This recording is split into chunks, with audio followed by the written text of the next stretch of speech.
Bom, vamos lá então para a questão 11.118. Em um cenário de alta drástica do valor da moeda americana, o dólar, o índice inflacionário que tende a ser mais impactado é qual? IPCA, IGPM, IGP ou INCC? Aqui, o que está aumentando é o dólar. Então, tem que avaliar qual desses indicadores é o que mais tende a ser impactado pelo dólar, ou seja, o que tem mais composição de dólar, vamos se dizer assim, né? A gente tem aqui o IPCA, que é o nosso índice nacional de inflação, é o que o governo, que o Banco Central utiliza para poder ter o parâmetro. O IPCA saiu em tanto, o IPCA nos últimos 12 meses foi de tanto. É o que a gente mais utiliza, mas ele não tende a ser tão influenciado pelo dólar. É mais aqui do nosso cotidiano, contabilizado ali uma média de salários mínimos, algumas regiões metropolitanas, alguns itens específicos, mas não nada direcionalmente ao dólar. Agora, o IGPM sim, tá? Porque o IGPM ele é composto de 3 outros indicadores, né? O IPA em 60%, que é o índice de preços do atacado,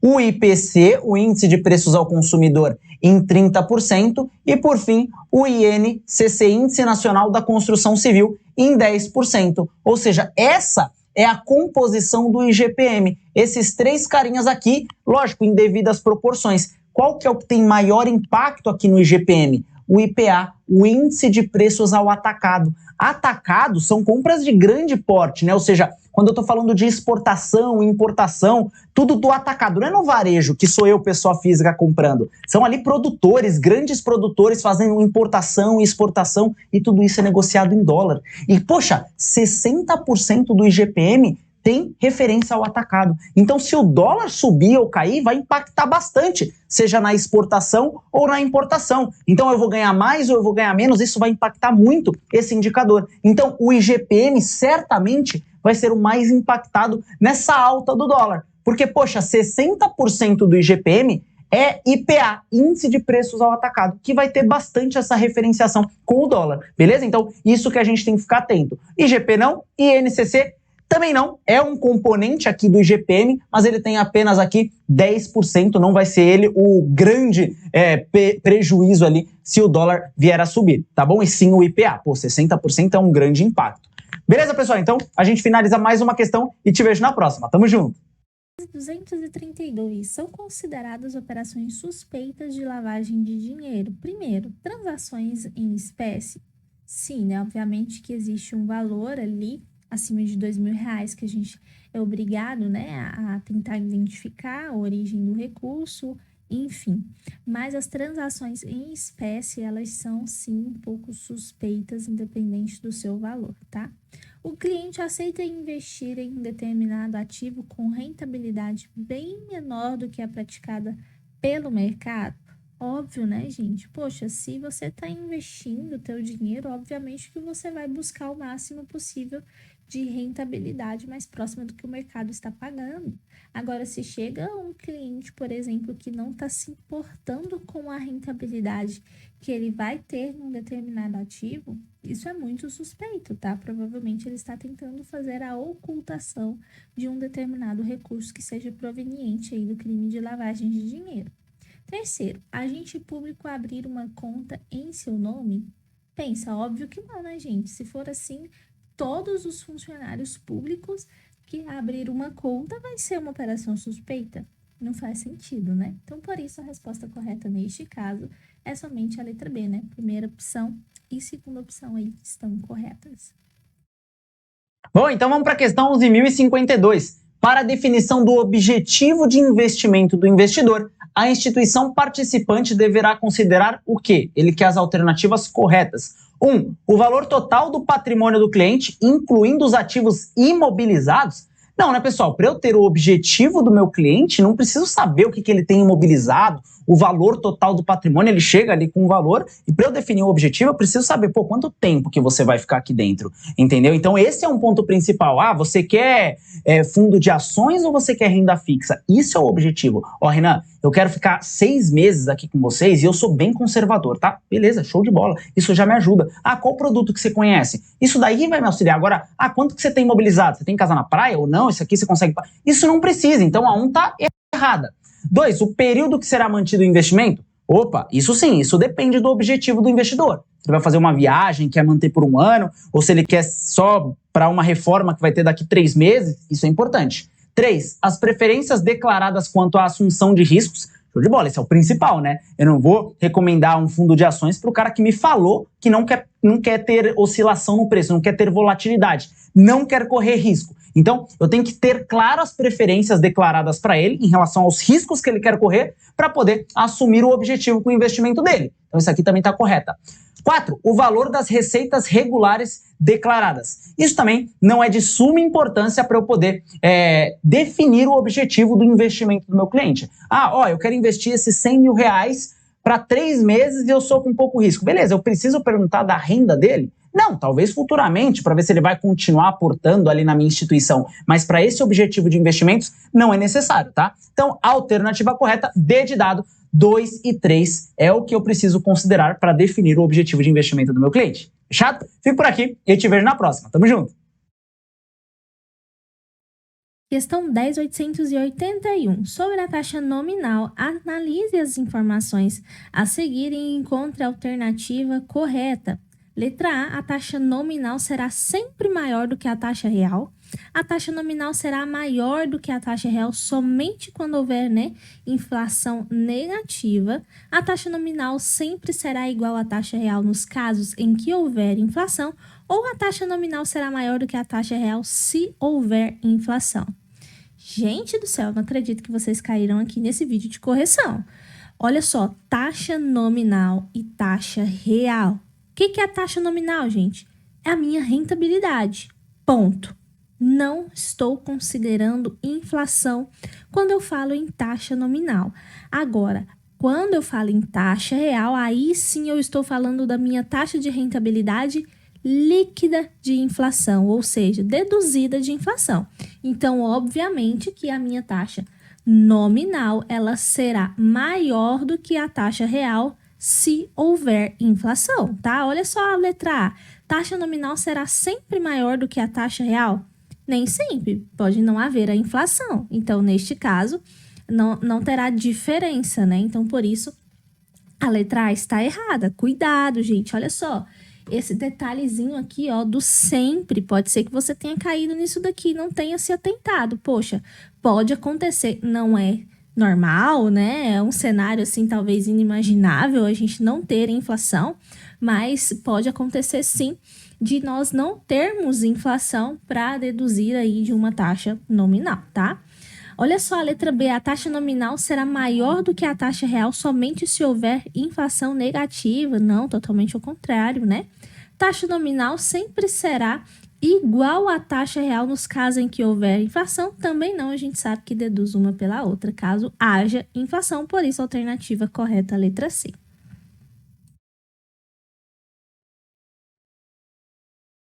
Questão 10.877. Joana é uma investidora experiente, acostumada a investir em diversas classes de ativos. Na composição da sua carteira, podemos verificar diversas ações que estão em quê? Em queda há muitos meses, sem previsão de retomada. Porém, Joana, está mantendo uma posição perdedora, pois não quer concretizar a perda. De acordo com a teoria das finanças comportamentais, a atitude de Joana é chamada de quê, gente? Olha só, ela está arrastando posições perdedoras, ela está com medo de perder, ela não quer assumir as suas perdas, ela não quer realizar as perdas. Esse comportamento, ele é proveniente de quem tem o quê? Aversão à perda. Cuidado para vocês não confundirem, tá? É a pessoa que tem aversão à perda, e essa pessoa, inclusive, além de fazer isso, quando ela tem uma posição, um ativo, um papel que está ganhando, que está tendo lucro, ela se desfaz, rapidamente, que é para poder realizar o lucro logo e não correr o risco dessa situação inverter e ela começar a perder, porque ela só vai se desfazer desse papel aqui quando ele voltar ao patamar de valor que ela pagou lá atrás. Então, por isso, aversão à perda, resposta correta, letra A. Bom, então vamos lá para a nossa questão 11.108. As instituições financeiras e as pessoas físicas que cometem o crime de lavagem ou ocultação de bens, direitos e valores estão sujeitas às seguintes penalidades. Advertência: Sim, tá? Se na instituição comete algo, vai ter advertência. Ó, a gente tá de olho, tá? Então toma advertência. Pessoa física vai ter ali a multa também. Então, deixa eu só arrumar aqui meu microfone. Pô, agora foi. Vamos aqui, vamos continuar. Então, advertência, tá? Então, se algum funcionário ali da empresa, da instituição financeira acaba cometendo algo ilícito, tá tentando ludibriar algo, a instituição financeira toma ali uma advertência assim, tá? Fica de olho. 2. Multa pecuniária variável não superior ao dobro do lucro real obtido ou que presumivelmente seria obtido. Show de bola, tá? Então, aqui a multa, lembra aqui, tá? É reclusão e multa. Não é só reclusão ou só multa. É sempre os dois. Lavagem de dinheiro é reclusão e também multa. E a multa, ela é variável, não superior ao dobro do lucro obtido. Ah, Renan, beleza, mas a 3 aqui, só pra gente linkar, a 2 e a 3. Multa variável não superior ao valor de 20 milhões. Então, eu não posso cobrar uma multa ali do cara, da pessoa que cometeu o crime de lavagem de dinheiro acima de 20 milhões. Não posso aplicar uma multa de 25 milhões, de 30 milhões. Pô, Renan, mas na 2 fala não superior ao dobro do lucro da operação. E se eu tenho uma operação de lavagem de dinheiro e consigo 15 milhões, eu consigo lavar 15 milhões. Qual que é o dobro dessa operação? Não é 30 milhões? Então, a multa desse cara vai ser 30 milhões, concorda? Não, a multa ela não pode ser superior a 20 milhões, tá? Não pode ser superior a 20 milhões. Ela pode chegar até 20 milhões, mas não superior a isso. Mesmo que o lucro da minha operação seja 15 milhões. E aí, ó, não superior ao dobro do lucro. Pô, o dobro é 30, mas 30 vai desrespeitar aquela regrinha dos 20. Tá, então o que acontece, Renan? Se eu tiver aqui uma operação que o lucro foi de 8 milhões, eu posso multar essa pessoa até o dobro, né? Não superior ao dobro. O dobro de 8 milhões é 16 milhões. Então eu posso tributar não, né? Eu posso aplicar essa multa de no máximo até o dobro dessa operação, do quanto ele lavou, do lucro obtido. Então, 16 milhões é o teto. Perceba que aqui eu não ultrapassei a barreira de 20 milhões. Se minha operação teve lucro de 13, o dobro é 26, não pode. Pode cobrar ali no máximo até 20 milhões. Então, a 2 e a 3 também estão corretas, tá? Então, a nossa alternativa correta, falando aqui das instituições financeiras, das pessoas envolvendo lavagem de dinheiro, as 3 estão corretas, tá? Então, a alternativa D de dado, te vejo na próxima questão. Tamo junto! Bora lá para nossa questão 11.114. E atenção para essa questão, ó. Código Ambima, isso aqui despenca na prova. Quem faz sua prova? A Ambima. Então, ela com certeza vai colocar os códigos para você saber. Segundo o código Ambima do quê? De distribuição de produtos de investimento. Sobre o quê? Sobre a segurança e sigilo das informações. As instituições participantes, né, devem o quê? 1. Propiciar o controle de informações confidenciais, com certeza, né, reservadas ou privilegiadas, a que tenham acesso os seus sócios, diretores e administradores. Show de bola, eu não posso sair distribuindo qualquer informação sigilosa para todas as pessoas. Não, tem algumas informações que são ali provenientes, necessárias apenas para quem é sócio, diretor, administrador. Eu, que, por exemplo, estou exercendo uma função ali na empresa, às vezes eu não preciso de uma informação muito específica do meu cliente. Então, tem que ter sim esse sigilo na informação. Então, essa aqui está corretíssima. 2. Assegurar a existência de testes periódicos de segurança. Com certeza, tem que ter testes periódicos de segurança para o sistema de informações, em especial os mantidos em meio eletrônico. Com certeza. Então, meio eletrônico é muito mais fácil de eu passar ali alguma informação sigilosa. É tudo na internet, é tudo rápido. Você manda uma mensagem, várias pessoas têm acesso. Então, tem que ter sim testes periódicos de segurança. 2, corretíssima também. 3. Implantar e manter treinamento exclusivo para profissionais liberais que tenham informações confidenciais, reservadas ou privilegiadas. Por que exclusivo para os liberais? E se o meu funcionário da empresa ele não vai precisar só para liberal? Não, então não é exclusivo, não é manter um treinamento exclusivo para esses profissionais. Tem que ter treinamento para todo mundo, checar todo mundo. Então a 3 está incorreta. A alternativa certa, né? 1 e 2 são as afirmativas verdadeiras. Te vejo na próxima questão. Tamo junto! Bora lá então para a nossa questão 11.056. Nelson investe em ações da Vale há 20 anos. Caramba, o Nelson, 20 anos investindo na Vale. Esse aí é fiel. Sempre recomenda ação para amigos e familiares. Investe na Vale, conheça, investe na Vale. Com base nesse posicionamento do investidor, podemos dizer que ele está agindo conforme a heurística da aversão à perda? Não, né, pessoal? Aversão à perda é quando eu não vendo ali uma ação que ela já caiu, o pessoal tá falando que é para sair dessa ação porque ela tá ruim demais, mas o cara não vende. Ele fica com medo de perder, ele morre de medo de assumir essa perda. Ou quando a ação tá subindo muito, ele vai lá e vende rápido para pegar esse lucro, porque ele também tem medo de perder, ele tem aversão à perda. Ele não gosta de perder, tanto na baixa quanto na alta. Ele vende aqui na alta, né? Ele vende rápido e na baixa ele segura, porque ele tem medo de falar, putz, eu perdi, comprei a ação por 30 e agora tá 12. Então, esse aqui tá fora. Aqui ele só tá falando, investe na Vale, eu invisto há 20 anos, uma baita de uma empresa, recomendo para todo mundo. Ancoragem. Ancoragem é quando eu me ancoro em algum número. Normalmente a questão vai te trazer algum valor. Eu só volto a investir em Petrobras quando ela bater R$40. Senão, eu não vou investir. Às vezes a Petrobras passou por algum momento, ela tá ali em reestruturação e nem olha isso. Só quando bater 40. Eu lembro que 40 era o preço top. Então ele se ancorou nesse número e nada tira isso da cabeça dele. Aqui também não é um exemplo. Disponibilidade é algo que ficou disponível na minha mente. Acabei de ver uma notícia no jornal que a Vale tá sendo prejudicada com a queda do minério. Meu Deus, então eu vou parar de investir em Vale. Porque ele acabou de ter essa informação. Não é o caso aqui. Ele investe há 20 anos. Ele não ficou sabendo algo agora. Não viu uma notícia no jornal, uma notícia na televisão. Não. Ele já investe na Vale há 20 anos. Nada ficou disponível do nada na cabeça dele. Disponibilidade é algo que acaba de ficar disponível para mim. Eu tenho uma viagem marcada, uma lancha que eu aluguei e acabei de ver que lá em Santos, ali aqui perto no litoral, acabou de bater um acidente com 40 lanchas. Caramba, não, vou adiar, não, cancela o passeio de lancha aí. Por quê? Acabei de ter essa informação, acabou de ficar disponível para mim, e aí eu tomo uma decisão baseada nisso. Qual que é a estatística de ter acidente em lancha? Quase zero, né? Mas essa informação, por estar disponível, fez com que o meu comportamento, né, cadê aqui a heurística, esse gatilho, já acionou e eu fui lá e cancelei o meu passeio de lancha. Não é o caso aqui. Aqui ele tá agindo com a heurística da representatividade. A Vale representa algo para ele. Ele já investe na Vale há 20 anos. Algo acontece com esse investidor, com o Nelson, que ele gosta muito da Vale e ela representa muito para ele. Então, ele está recomendando para todo mundo. Ele está agindo com o princípio da representatividade. Às vezes a Vale nem está num momento tão bom, ele nem chega mais a olhar o balanço nem nada, mas por representar tanto para ele, ele acaba recomendando para todo mundo e investe há um bom tempo. Fechado? Então, aqui representatividade é muito isso. Eu acabo olhando alguns pontos em detrimento de outros. Por exemplo,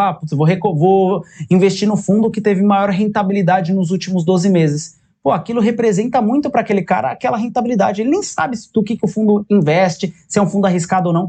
A rentabilidade representa muito para ele, ele vai só naquilo. Beleza? Então, aqui é a alternativa B de bola, representatividade.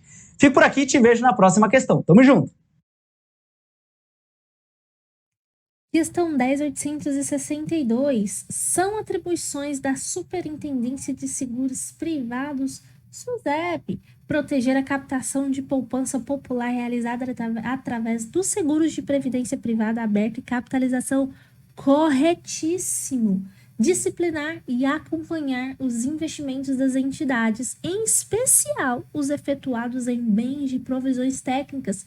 Certíssimo. Zelar pela defesa dos interesses dos consumidores dos mercados supervisionados também é uma função da SUSEP. Agora, está incorreto o que se afirma em... Poxa, se você caiu aqui, provavelmente você não se atentou aqui, A pergunta quer saber o que está incorreto, meu querido. E se estão todas corretas, não tem nada incorreto aqui. Então, olha só, a resposta correta... Nenhuma das alternativas, porque é a correta do incorreto que a pergunta quer saber de nós. Entendeu o que é da questão? Se todas as opções estão corretas, eu não tenho nenhuma incorreto, que é o que a pergunta quer de mim. Então, nenhuma das alternativas estão incorretas. Resposta correta, neste caso, letra D. Questão com afirmações, nós começamos aqui por baixo. Está correto o que se afirma sobre inflação?